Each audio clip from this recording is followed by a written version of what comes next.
এই পিৎজাটা 6 ফুটের আর কার্লের থেকেও বড়। আমার ইগো পুরো নষ্ট করে দিলে। এটা কিন্তু থামছেই না, এটা কিন্তু খুবই বড়, এটা কিন্তু খুবই বড়। এটা কত বড়! আর এ হলো জয়ী চেস্টনাট, পৃথিবীর সব থেকে দ্রুত খেতে পারে এমন ব্যক্তি। আমার খিদে পেয়েছে। আর এ শুধু হটডগ খাওয়ার জন্য ওয়ার্ল্ড রেকর্ড হোল্ড করে তাই নয়, এর খাতায় এরকম আরো অনেক রেকর্ড আছে, দেখুন।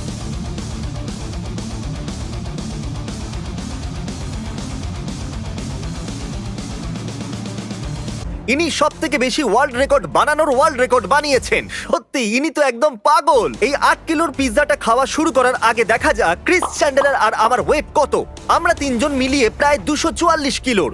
আমরা সহজেই জয়ীর থেকে বেশি খেতে পারবো। আমরা বড় মানুষ। ওর ওজন প্রায় 104 কিলো মাত্র। হ্যাঁ, কিন্তু সেটাও কম নয়। মিস্টার জয়ী, এই হলো আপনার জন্য ওয়ার্ল্ড রেকর্ড পিৎজার স্লাইস। আমার খুব খিদে পেয়েছে, এটা দারুণ লাগছে। এর ওজন 4 কিলোর থেকে একটু বেশি, যতটা একটা ছোট বাচ্চার ওজন হয়। হ্যাঁ, আমি খেতে পারবো। হ্যাঁ, আমি